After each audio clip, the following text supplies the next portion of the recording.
Hello viewers, నేను Sahasra. Welcome to our channel. Vishwaksen ఎప్పుడు కూడా కొత్త రకమైన క్యారెక్టర్లు చేస్తూ అందరినీ అలరిస్తూ ఉంటారు. అయితే ఈసారి కొత్తగా వినూత్న ప్రయత్నం కూడా చేయబోతున్నారు. గామి సినిమాతో మన ముందుకు రాబోతున్నారు. అయితే గామి సినిమా ట్రైలర్ రిలీజ్ అయింది.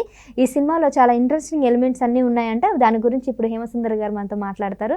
నమస్తే సార్. నమస్తే అమ్మా. సార్, గామి సినిమా చూసిన తర్వాత గామి సినిమా ట్రైలర్ చూసిన తర్వాత ఫస్ట్ మీకు ఏమనిపించింది? అది ట్రైలర్ కాదు, టీజరే. Okay, teaser. ఎందుకంటే అన్నం ఉడికింది లేదు ఒక మెతుకు చూసి చెప్పొచ్చు అంటారు కాబట్టి ఆ మెతుకు లాంటిది టీజర్ అండి ఇది. తర్వాత నా 2 మెతుకులు లాంటివి ట్రైలరు. అది 29 తారీఖు ట్రైలర్ రాబోతుంది.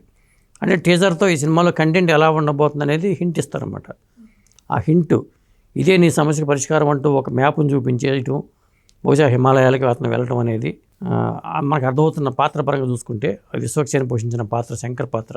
ఆ శంకర్ హిమాలయాలకు ఎందుకు వెళ్ళాడు అనేదే ఈ సినిమా కథ అనుకుంటున్నాను నేనైతే. అయితే విశ్వక్సేన్ ఈ సినిమాలో అఘోర పాత్ర వేస్తున్నారని సమాచారం, నిజమేనా? అఘోర పాత్ర ఇది. భలయ్య బాబు అఘోరగా చేశారు. అఘోర అంటే చాలామంది బట్టలు లేకుండా ఉంటాడు అనుకుంటారు, కానీ ఈయన పూర్తిగా ముసుగేసుకుని ఉన్న అఘోరగా చెప్పొచ్చు. అంటే ఆయన శరీరాన్ని టచ్ చేస్తే ఎవరైనా తట్టుకోలేరట. అలాంటి పాత్ర అంటున్నారు. ఒక వెరైటీ సబ్జెక్టు. కరెంట్ షాక్ తగిలినట్టుగానో మొత్తానికి ఏదో అతనిలో ఒక ప్రత్యేకమైన శక్తి ఉంది. అతను ఎవరు టచ్ చేసినా అలాంటి వ్యక్తి మరి ప్రేమిస్తే ఏం జరుగుతుంది అనే కాన్సెప్ట్ పెట్టుండొచ్చేమో. ఇప్పుడు సూర్య వర్సెస్ సూర్య అనే సినిమా వచ్చింది. అతను సూర్యుడు ఉంటే బయటికి వెళ్ళలేకపోవటం ఏదో ఉంటుంది కదా సినిమా కాన్సెప్ట్.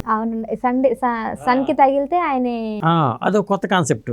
ఎప్పుడైనా కాన్సెప్ట్ ఓరియంటెడ్ సినిమాలు ఈ మధ్య కాలంలో బాగా ఆడుతున్నాయి. ఇప్పుడు పున్నమి నాగు సినిమా కూడా తీసుకోవచ్చు. పున్నమి నాగు చిరంజీవి గారు అప్పుడు విషం చిన్నప్పటి నుంచి విషం పెట్టడం వల్ల అతని బాడీలో చెట్టుని కొరికేస్తే చెట్టు కూడా విషం వచ్చేస్తుంది. ప్రేమిస్తే ఎటువంటి అనర్థాలు జరిగాయి.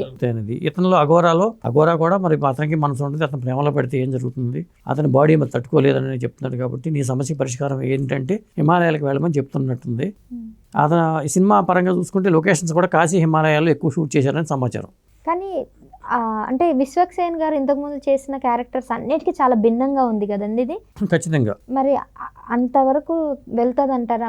మన ఆడియన్స్ యాక్సెప్ట్ చేయగలుగుతారా? ఎందుకు చేయలేదు? సబ్జెక్టు వాళ్ళ. ఇప్పుడు ఇంకోటి ఏంటంటే ఇక్కడ డైరెక్టర్ కాగిత విద్యాధర్ అనే అతను బహుశా ఫస్ట్ ప్రాజెక్ట్ అనుకుంటా అతనికి. అతను ఎక్కడ సక్సెస్ అయ్యాడంటే సినిమా టైటిల్లోనే సక్సెస్ అయ్యాడు. ఎందుకంటే ఈ మధ్యన సినిమా టైటిల్ అర్థం కాకుండా ఉంటే హిట్లు అవుతున్నాయి. అర్థమయ్యే టైటిల్ హిట్ అవ్వవు. సినిమా అర్థం కాకుండా టైటిల్ పెట్టానుకోండి ఏదన్నా. ఈ మధ్యన నాగ చైతన్య సినిమా తండేల్, అదే మనకు అర్థం కాదు. తమిళ్ టైటిల్ అనుకున్నాను. టైటిల్స్ అర్థం కాకుండా ఉంటే ఇప్పుడు కాంతారా సినిమా అర్థం కాకుండా హిట్ అయిపోయింది. మన కన్నడంలో ఈ మధ్యన కాటేరా అని ఒకటి వచ్చింది, అది పెద్ద హిట్ అయిపోయింది. ఇట్లా అర్థం కాకుండా టైటిల్ పెడితే కూడా హిట్ అయిపోతున్నాయి. ఇప్పుడు గామి అని పెట్టారు. అది గామి అంటే మరి ఇప్పుడు శివగామి ఉంది కాబట్టి ఈ గామి మరి ఈ గామి ఏ గామో తెలియదు మనకి. అది శంకర గామి కావచ్చు. నేను అసలు ఎక్స్పెక్ట్ చేయలేదు శివగామిలో గామి అని. కాబట్టి అది గమనం నుంచి గామి అంటే వెళ్ళేవాడు అని కూడా చెప్పుకోవచ్చు. గమనం నుంచి వచ్చిన పదం గామి. ఆరోహణ అంటాం కదా, వెళ్ళటం కూడా చెప్పవచ్చు. గమనం నుంచి వచ్చిన పదం గామి. ఇట్లా పదాలు రకరకాల పదాలు ఉంటాయి.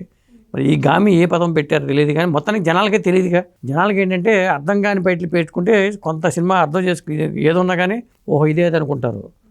ఇప్పుడు అట్లా కొంత ప్రయోగాలు చేస్తున్నారు. ఈ మధ్యన కాటేరా అనే సినిమా అట్టాగే. ఆ కాటేరా అంటే మనకే తెలియదు. అది పెద్ద ఇది కాంతారా అంటే కూడా తెలియదు. కాంతారా వచ్చిన తర్వాత కాంతారా అనుకుంటున్నాం, కానీ మనకి కాంతారావులు ఉంటారు కానీ కాంతారా లేరు. అసలు మీకు ఎలా వస్తున్నాయి సార్ టైటిల్స్ కూడా మీరు కొత్తగా క్రియేట్ చేస్తారు? కాబట్టి అర్థం కాని టైటిల్లోనే డైరెక్టర్ సగం సక్సెస్ అయ్యాడు. కాబట్టి మరి టీజర్ చూస్తే బాగుంది. అదే టీజర్ మీద ప్రభాస్ కూడా కామెంట్ చేశాడు. అద్భుతంగా ఎక్స్ట్రాడినరీగా టీజర్ ఉందని చెప్పి ప్రభాస్ కూడా అన్నాడు.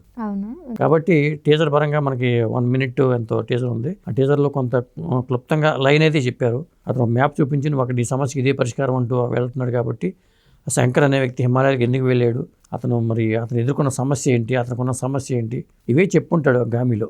ఎగ్జాక్ట్లీ. సో అంతేకాకుండా ఇప్పుడు ఈ సినిమా ఇప్పుడు చాలా మందికి అంటే మీరు అన్నట్టు రెగ్యులర్ రొటీన్ లవ్ స్టోరీస్ అవి కాకుండా వినూత్నంగా ఇప్పుడు విరూపాక్ష హిట్ అయింది, కాంతార హిట్ అయింది, ఇలాంటి సినిమా బేస్డ్ హనుమాన్ ఇవన్నీ కూడా కొద్దిగా ఇలా జనాలు ఆదరిస్తున్నారు. విశ్వంబర వస్తుంది. విశ్వంబర అంటే ఏంటి అని గూగుల్ చేసుకోవడం ఎక్కువైపోతుంది. ఇట్లా వస్తున్నాయి ఈ మధ్యకాలంలో వచ్చేవన్నీ. కాబట్టి ఎవరైనా సినిమాలు తీసేవాళ్ళు అర్థం కాని టైటిల్ పెట్టుకోవడం చాలా బెస్ట్ ఏమో అనిపిస్తుంది నాకు. అప్పుడు సినిమా ఈజీగా అర్థం అవుతుంది. సో ఎనీవేస్ విశ్వక్సేని గారు కొత్త సినిమాతో రాబోతున్నారు. గామి సినిమా యాక్చువల్గా అర్థం కాకపోయిన టైటిల్ పలకడానికి మాత్రం చాలా సులువుగానే ఉంది కాబట్టి సినిమా టీజర్ మీద కూడా చాలా మంచి రెస్పాన్స్ అయితే వచ్చింది ఇప్పటి వరకు. సో సినిమా కూడా బాగా ఉంటుందని ఎక్స్పెక్ట్ చేస్తున్నాం. మంచి సినిమాతో రాబోతున్నారని ఎదురు చూస్తున్నాం.